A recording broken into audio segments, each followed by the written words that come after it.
The classic style of Pokemon games has been to pick your starter in a new region of the Pokemon world, catch more Pokemon, make a team, face the gyms, and the eventual Elite Foreign Champion. However, in this game, it's changed a bit.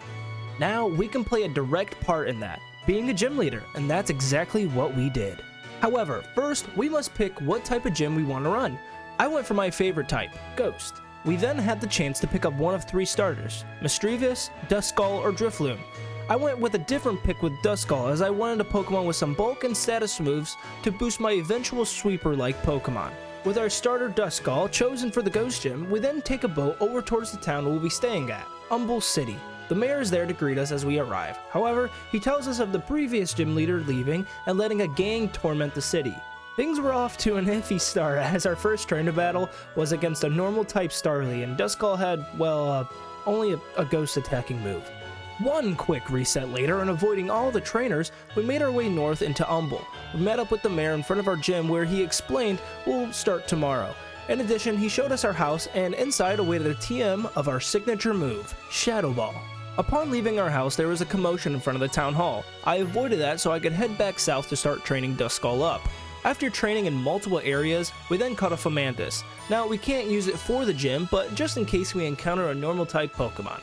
After, we kept training Duskull up against wild Pokemon and some trainers as well. Finally, once Duskull was a bit higher leveled, it was time to see the commotion at the town hall. Of course, it was the gang, the Rogue Riders, who were causing the fuss. After taking out their Poochyena and Scraggy, they ran off. But now it was time to talk to the mayor of Humble. He told us the specific rules we must abide by. These rules were pretty basic enough, and we started to mentally plan out our team. We also could start recruiting people as gym trainers. However, with that out of the way, it was time to start on getting our newest team members, Drampa and Dreepy. In this cave, Drampa we caught pretty quick, which would be proven to be a great find. Now Dreepy had a 5% chance to spawn, but boy did it seem like 1%. After multiple encounters and defeating it on accident, I thought we were never going to be able to catch this one. But after almost a full hour of attempting to catch one, we did. With that, we now had 3 Pokemon for our gym to start using. But we didn't stop there. We then went on to catch a Sableye to add to the team as well as a Ghastly, simply because Gengar is my favorite Pokemon. We then went back home to check the mail and saw we could hire our first gym trainer. I decided to go with Gym Guy in the end. The mayor then informed us at the gym to essentially say, "Don't lose or you'll be fired." Lovely words, mayor. For now, I still wanted to explore what was around me. We then stumbled upon a cavern, and in it were randomly posted signs with questions on them. I went around answering them all and then found an exit to the cave where on the other side was a house. Inside was a lady wanting us to answer 3 more questions. These questions actually determined what Pokemon she would give you. Of course, I wanted a Pokemon we could use, so we went with the Pokemon Rowlet, as Decidueye would receive the Ghost typing, and thus we could use it in our Ghost team. Now, it was time to start our journey officially as a gym leader here in Humble City. And safe to say, we had a solid team going and went undefeated for the day. However, I wanted to continue to grow in strength, so I went back to that same cavern knowing that Ghost type spawned there, so we could train more easily there while also avoiding any Humble variant Aron, so as to avoid a stupid Dragon Rage from it. And after some training, we went to face more trainers and stayed undefeated. To help with our training as well, there's a guy that sells a lucky egg for 10k, so we snatched that up right away, as well as some free rides so we could fish now. And fish we did to keep training against some new Pokemon. In the end, we got Ghastly up to level 25, so we evolved into a Haunter, which was fantastic for our team. Now, to get Gengar, Gengar is a trait evolution, but this game offers new ways to evolve those Pokemon and to get Gengar. And, well, it was to level up with High Friendship, and by level 26, we had a Gengar as well. With Gengar, we went back to the gym for the day, faced some slightly stronger trainers, but won all battles with ease. After, we met up with the mayor outside the town hall where a girl named Elizabeth came to us. Let's just say, she wanted to smoke. Dreepy took out most of her team but fell short at the end, but overall, she had nothing on us. And we had a new gym trainer, Carlos, join our gym. The next day, we decided to do more exploring and thus we went into some new caverns to see what Pokemon there were to offer, as well as any items laying around, waiting to be snatched up. After some exploring, we headed back to the gym and kept our undefeated record going strong in the process. After our battles and into the evening, the Rogue Riders wanted another go. However, this time they came much better prepared with a team as similarly as leveled as mine, but with Drampa as a bad grandpa dragon he is, we swept through that gang member's team. But now was the time to make the team grow incredibly fast. How so? Well, Lady Bliss was in town, and she would help us with that. Bliss is a trainer that stands in front of our gym where we can face either 3 or 6 level 50 Blissies. Even better, they all hold a black sludge, so they'll always take damage every turn, and well, let's just say we did this for a bit.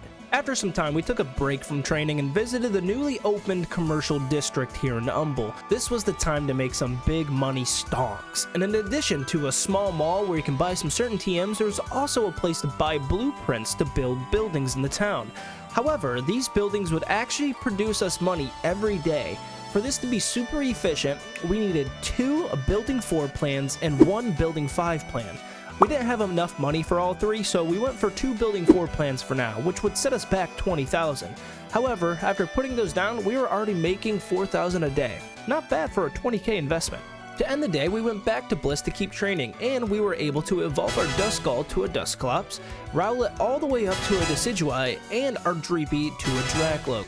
Since we needed to stick to our duties, the next day we went on over to face some trainers, and then to Bliss once again, because why not? And that was where we would also have a Dusknoir now.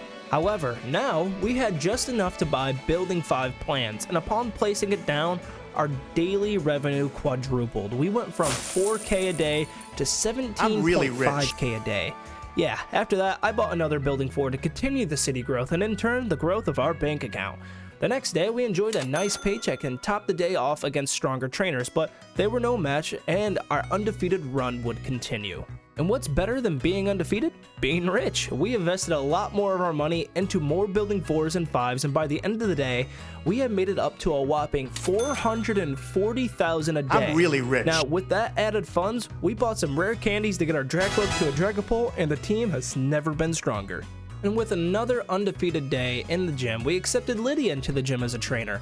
And even though money maxes at 1 mil, why not make more? And that's exactly what we did, investing in more buildings to make 1.4 million every single day. That means we could afford to make a level 1 Pokemon, a level 100 Pokemon in a single day. And thus, we decided to spend 200k on some more rare candies. However, as we walked into our house, the day would end very differently than expected. Yep, we were kidnapped and taken to the hideout of the Rogue Riders. Worse enough, we only had 3 Pokemon on us as it was the Pokemon we had from the gym.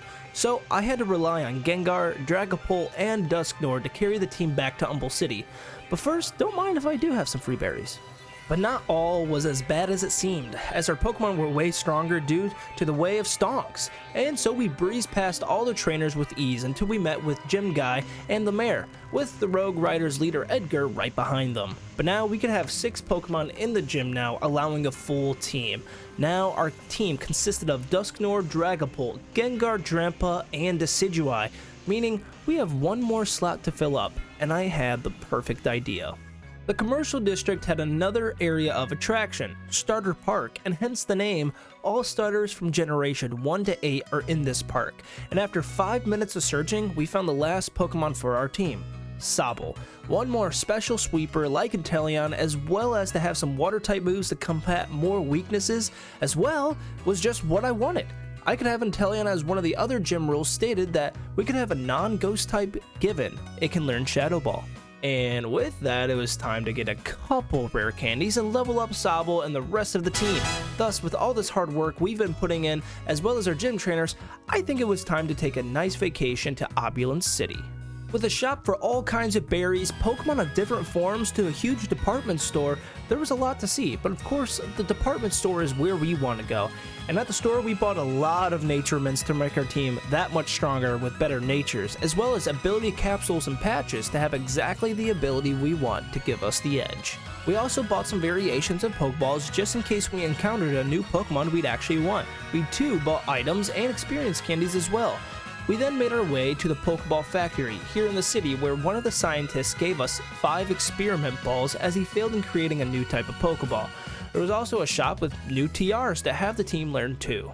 We also found a rooftop view, kinda? With all that done, we decided to end our lovely vacation and head back to Humble, as we had work to do to increase our reputation as a gym leader. And upon returning and heading out, this random sailor seems to be acting a bit weird, so what better than to challenge them? A level 55 Zoroark was a bit of a surprise, but it was no match for Gengar. But then a cave appeared. At the end of the cave was Amanda, where she could teach moves she made to our Pokemon STRs, which we definitely bought some to see what we could do with them. There was also talk of a powerful trainer in the Badlands, so we headed on over to meet this hiker who actually had a level 70 Tyranitar.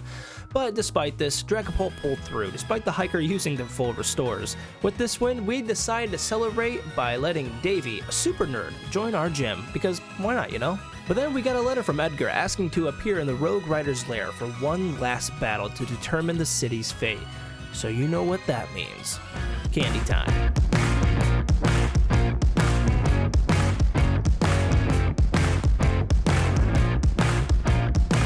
So we met up with Edgar, and the battle commenced to determine Umble's fate, and well, it was kind of sad. Our team swept through Edgar's with ease, Umble City was safe again from the Rogue Riders, and to celebrate, candy time!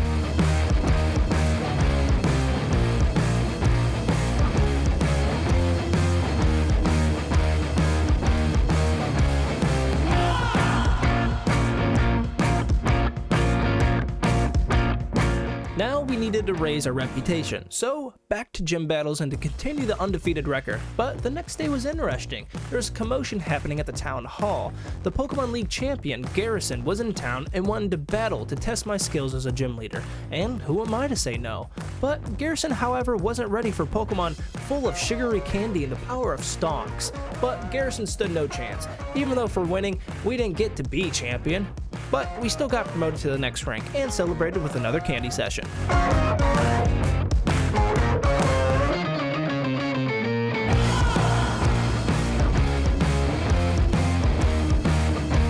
We then continued our duties as gym leader, as we were then promoted to gym rank 7, but then blackmailed to stop being a leader, to leave.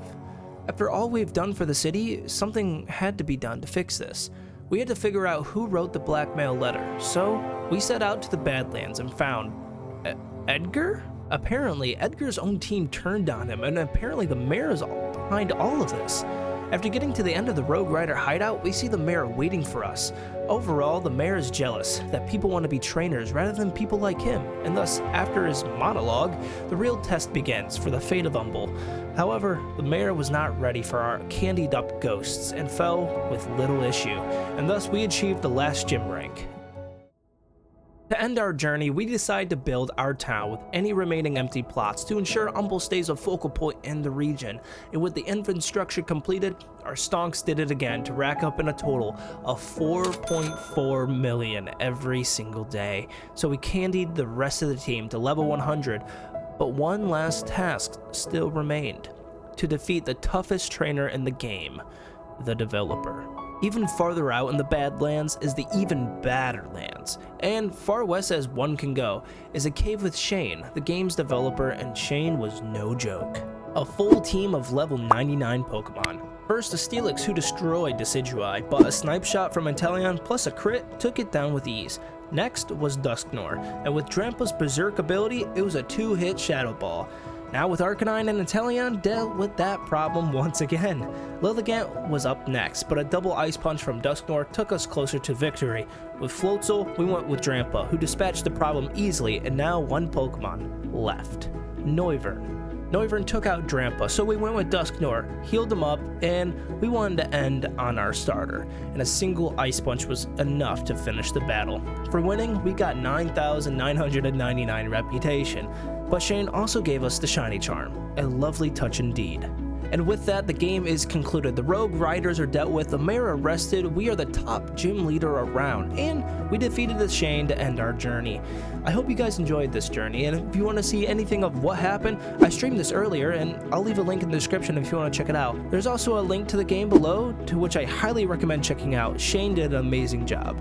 Thank you all for watching, and I'll see you guys in the next video.